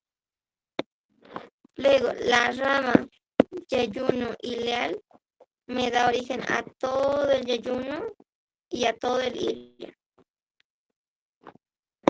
Y la rama caudal o ileocólica me da origen al ciego y al apéndice, al colon ascendente y al colon transverso. Los 2/3 proximales del colon. 1/3, 2/3. Ahora, algo importante también de aquí. Como esto ha terminado lateral, ustedes dirán por qué ahora está abajo. Porque había terminado lateralmente, ¿no ven? Nos dice que la parte del apéndice, el ciego y la porción distal o más cercana al ciego y al apéndice del colon ascendente van a descender y se van a ubicar en la posición de abajo, ¿ya? Y al ubicarse en esta posición, el apéndice va a quedar detrás del ciego y se va a denominar retrocecal o puede quedar detrás del colon ascendente y se llamará retrocólico. Y eso es todo aquí.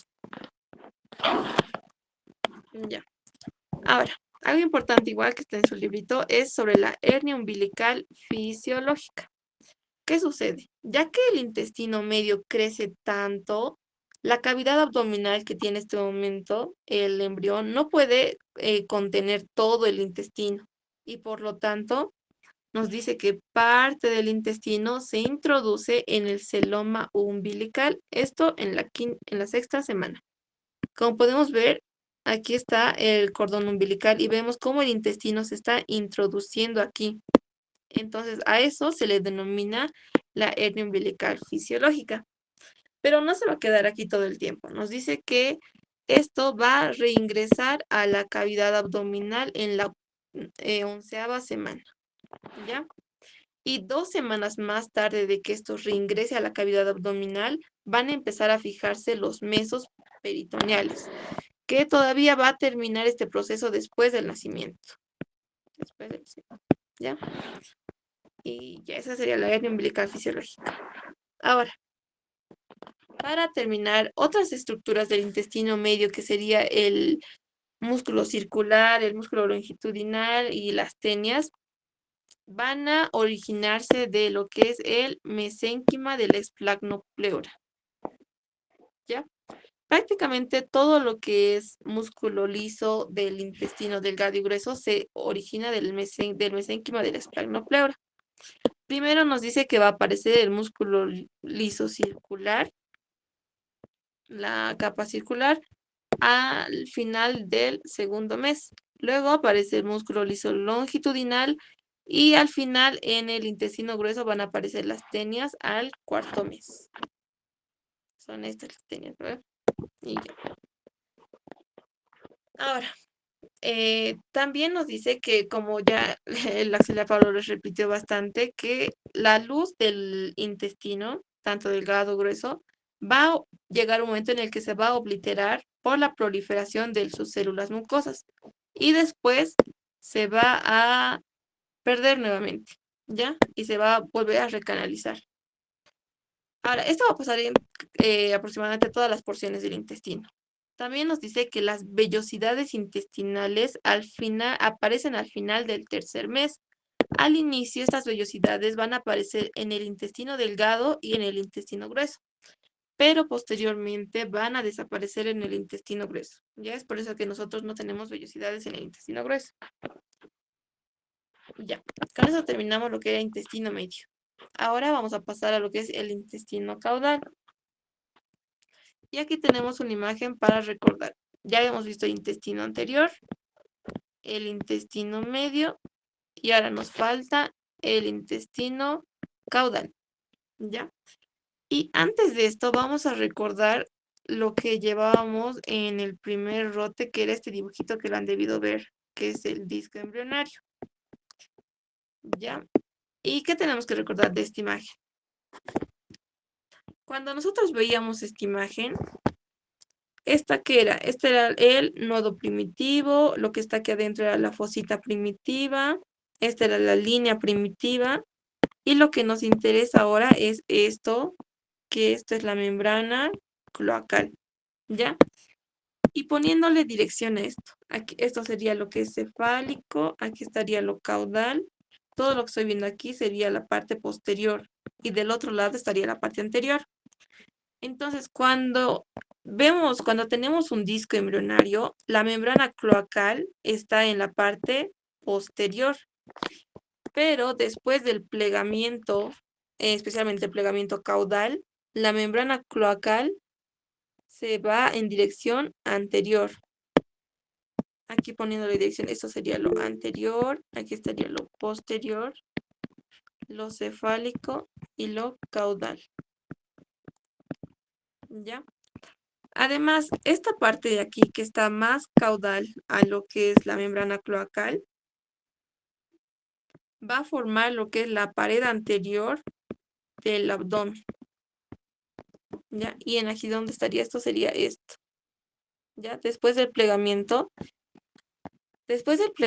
nos dice que la membrana cloacal, la futura pared anterior del abdomen y el alantoides se van a dirigir o van a estar en posición ventral, ¿ya?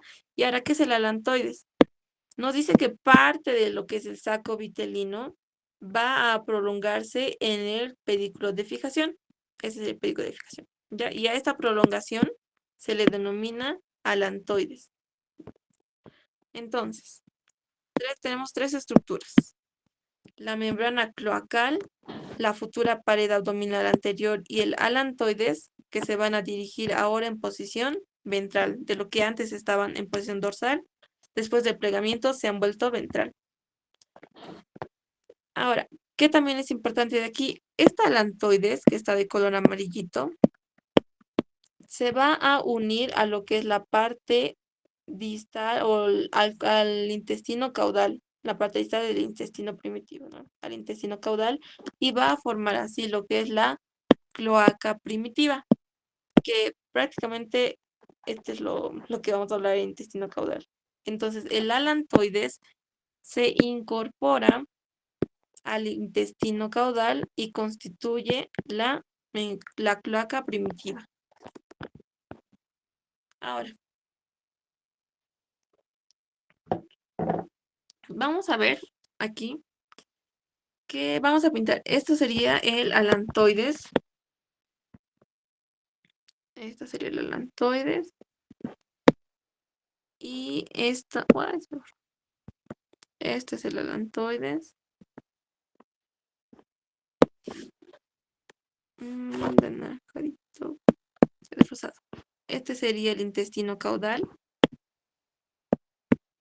Y al confluir estas se forma la cloaca, ¿ya? La cloaca primitiva. Ahora, ¿qué va a suceder aquí? El mesodermo que se va a encontrar entre ambas estructuras, entre el alantoides y el intestino caudal, este mesodermo, nos dice que va a proliferar, es decir, va a crecer, va a crecer, va a crecer, y se va a dirigir en dirección a la cloaca primitiva. Ya va a crecer en esta dirección. Y va a seguir creciendo, creciendo, creciendo hasta fusionarse con la membrana cloacal. Y aquí tenemos, aquí está la membrana cloacal. Y aquí esta sería igual la membrana cloacal. ¿Ya? Entonces, este segmento que se va a denominar tabique urorectal. Aquí está. Prolifera, prolifera y divide la cloaca en dos. En esta porción que sería ventral o anterior. Y en esta dorsal o posterior.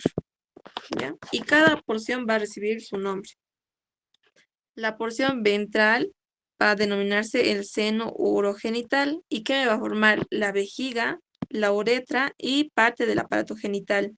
Es por eso que al inicio, en la imagen que teníamos de un resumen, que sería en esta. A ver, aquí está la vejiga y la uretra. Porque parte del intestino, el intestino caudal también va a formar lo que es parte del aparato urinario y genital. Ya. Y la parte dorsal o posterior se va a denominar conducto anorrectal. ¿Por qué? Porque me va a formar el recto y el ano. ¿Ya? Algo importante también de aquí es que esta membrana cloacal, al fusionarse con el tabique urorectal, va a dividirse en dos. Uno, que va a ser la membrana urogenital, y la otra, que va a ser la membrana anal. Es decir, para esto va a tener su membrana, que va a ser la urogenital, y para el conducto anorrectal va a ser la membrana anal. ¿Ya? Y esta membrana anal se desintegra, desaparece en la 7ª semana. ¿Y qué pasa si no se desintegra? Va a haber un ano imperforado. ¿Ya? Que eso lo vamos a ver ahorita en malformaciones. Entonces la membrana anal se desintegra en la 7ª semana. Ya. Ahora vamos a hacerle un zoom justo a esta partecita. A esta partecita del ano y la membrana anal. Que sería esto. En esta dirección donde estoy rayando, ahí estaría lo que es la membrana cloacal. Ahora, una vez que se desintegra, va a unir, nos dice, dos porciones. Uno, que será el recto, la porción más distal del recto, y lo que es el ano, que va a ser la fosa anal antes de que la membrana desaparezca, va a ser la fosa anal. Y esta fosa anal es prácticamente ectodermo, ¿ya? También se le denomina proctodeo o fosa anal, ¿ya? Entonces, cuando la membrana cloacal desaparece, va a quedar esta línea pectínea que separa lo que es la parte distal del recto y la fosa anal. Y ambas porciones, tanto la parte distal del recto como la fosa anal, van a formar lo que es el conducto anal definitivo. ¿Ya? ¿En qué estructura reconocemos aquí? Que lo que antes era membrana cloacal ahora va a quedar solo como línea pectínea y que el conducto anal definitivo va a estar formado por la porción distal del recto, que sería de origen endodérmico, como en todo el intestino, y el ano, que sería su porción ectodérmica porque va a estar formado por la fosa anal. que lo que antes era denominado también el proctodeo. Eso. Ahora, vamos a continuar con lo que nos resta del intestino caudal, que sería el colon sigmoide, el colon descendente, el colon sigmoide y también el tercio distal de lo que es el colon transverso. Colon descendente, colon sigmoide y lo que habíamos visto ahorita que era el recto y el ano. Todo esto se forma por el intestino caudal.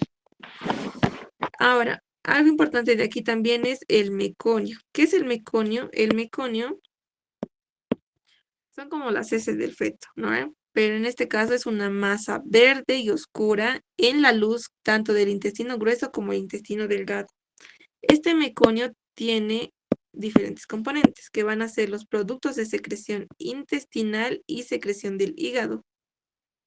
También va a contener lo que son las células de descamación de la mucosa y el líquido amniótico deglutido.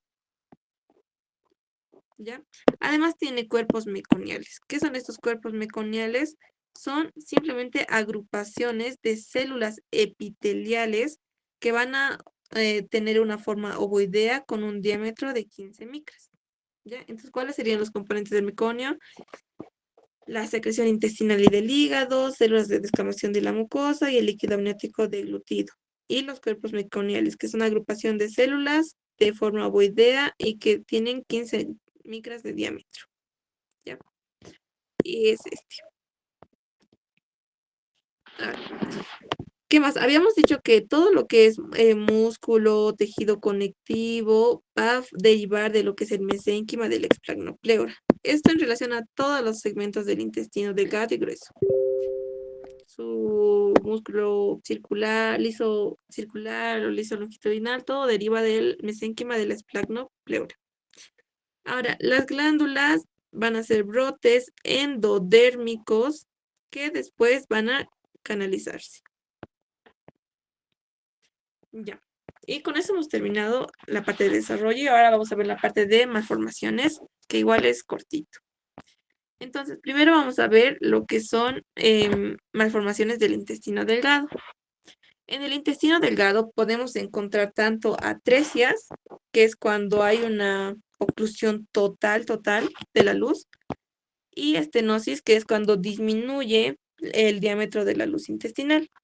¿Ya? Entonces, podemos encontrar tanto atresias como estenosis en malformaciones de intestino delgado. ¿Cuáles son las localizaciones más frecuentes de ambas? Son el duodeno, la segunda porción del duodeno. La segunda localización frecuente es el ángulo duodeno-yeyunal. Y la tercera es la parte final del ilion. ¿Se dan cuenta? Duodeno, yeyuno, ilion. ¿Ya? La segunda porción del duodeno, el ángulo duodeno-yeyunal y la parte final del ilion.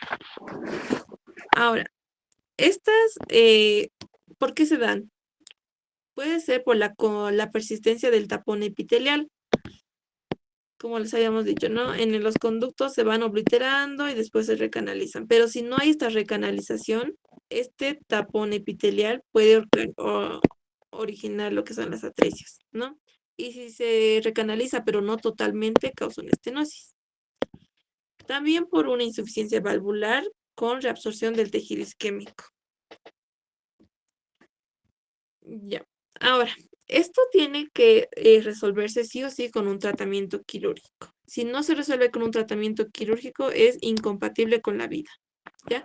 ¿Y cómo nos vamos a dar cuenta de que un bebé al nacer presenta atresias y estenosis? Porque el bebé va a vomitar la leche materna, ¿ya? Tiene vómitos y también que no va a haber la expulsión del meconio, ¿ya? Eso. Ahora, duplicación intestinal. Ahora, esto es un defecto en la recanalización. ¿Qué pasa? Aquí tenemos nuestro tapón epitelial en la luz del intestino. ¿Y qué pasa si este tapón persiste en la parte del centro y deja dos luces a los costados? Eso quiere decir que no ha habido una buena recanalización porque tendría que haber desaparecido todito, ¿no ve? Y ser todo esto solo una luz.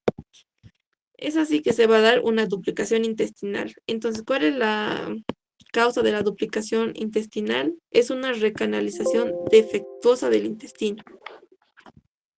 Ahora, ¿qué también vamos a ver? Los divertículos que están en todo lado, ¿no? Pero el lugar más frecuente de los divertículos es en el duodeno. Y dentro del duodeno, ¿cuál es el lugar más frecuente? Nos dice la cara pancreática de la segunda, tercera y cuarta porción, principalmente alrededor de la ampolla de váter. Este es el lugar más frecuente de los divertículos.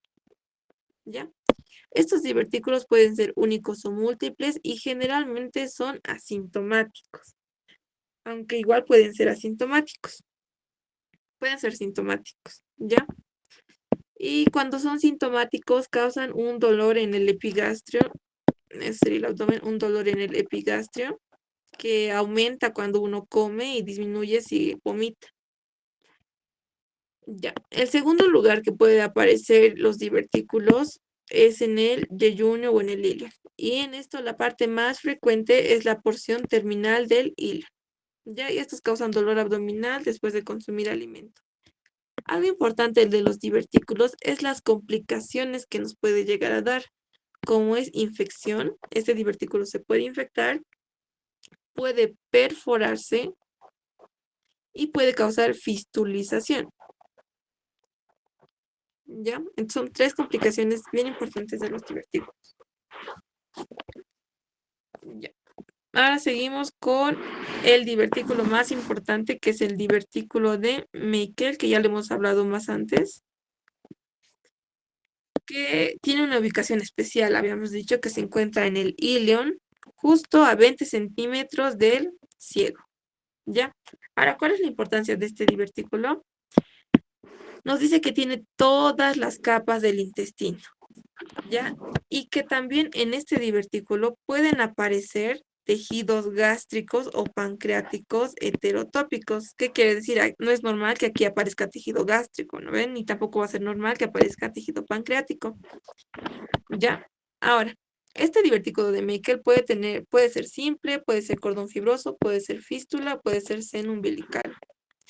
Y eso lo vamos a ver aquí, en esta imagen que está en su libro. Un divertículo de Meckel simple es el que está en esta imagen, que simplemente es el divertículo y ya. Decimos divertículo de Meckel con cordón fibroso cuando este divertículo va a estar unido a lo que es por un cordón fibroso al ombligo. ¿Ya? Va a estar unido al cordón fibroso por el ombligo.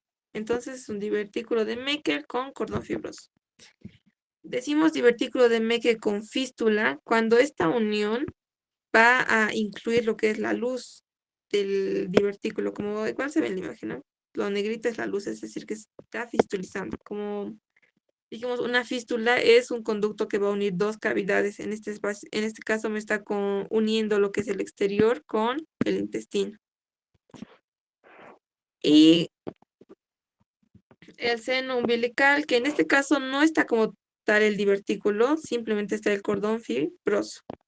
¿Ya? Entonces, del divertículo de Meckel tenemos 3 formas: simple, cordón fibroso, fístula o solo el seno umbilical. Ya. Ahora, distopías por alteración en la rotación.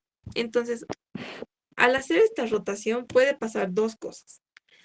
Que no haya la rotación como tal y va a quedar en esta dirección. ¿Se dan cuenta? Esta sería la arteria mesentérica superior, o sea, nada que ver, ¿no ven?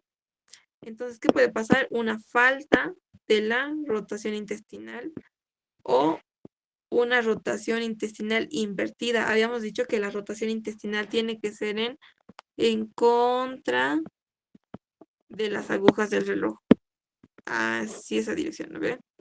En cambio, aquí, ¿qué pasa? Cuando gira a favor de las agujas del reloj, lo cual está mal.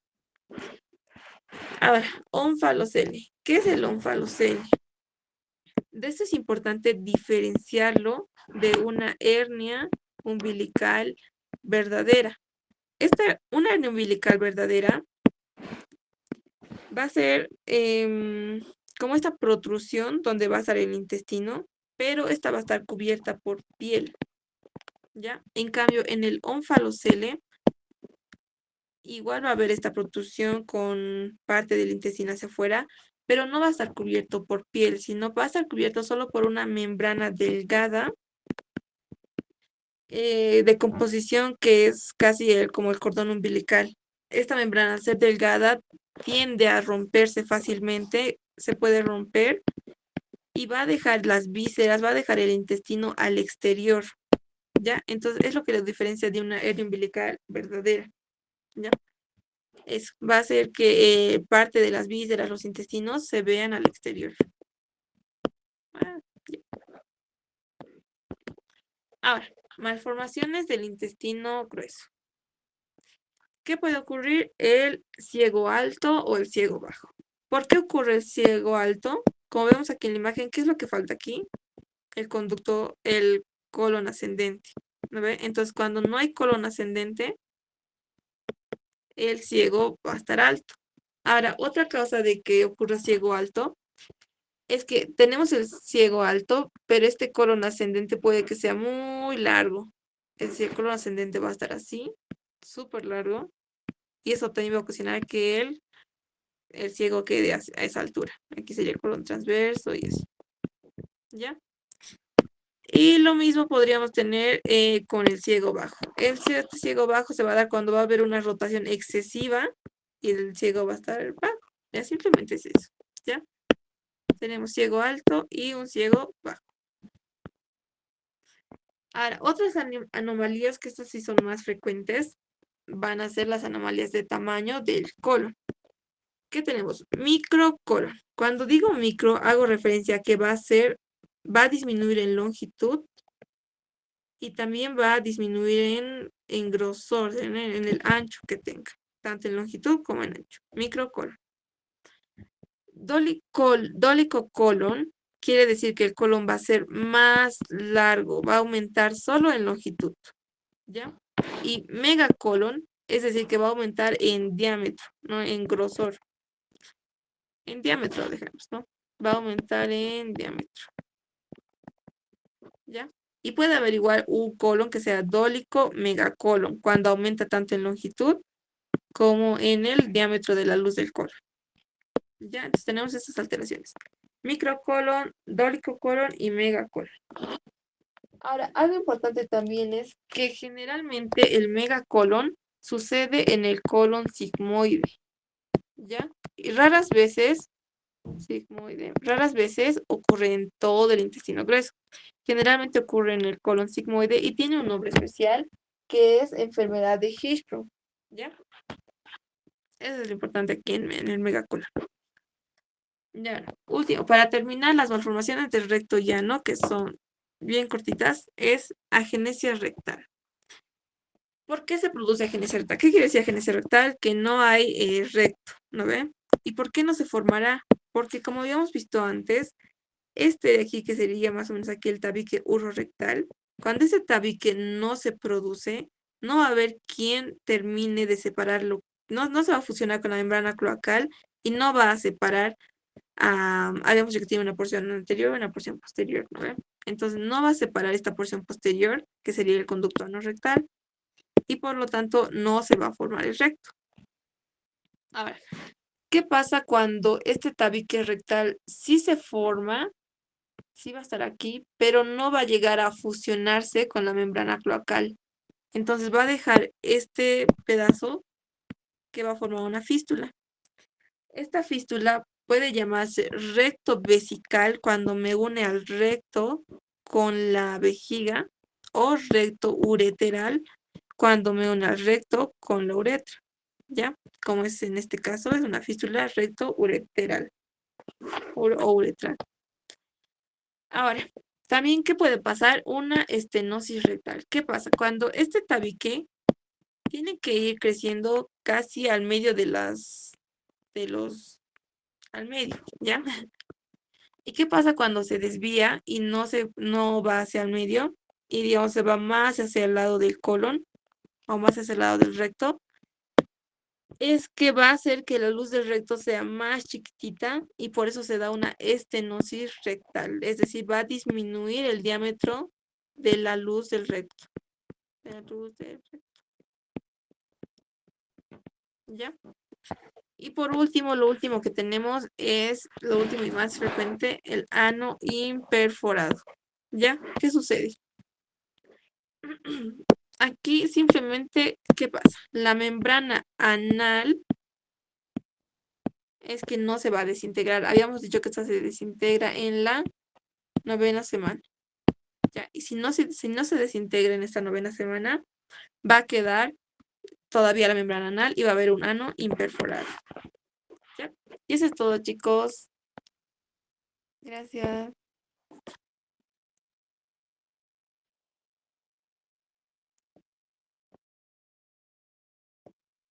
Y si tienen alguna pregunta o todo está claro.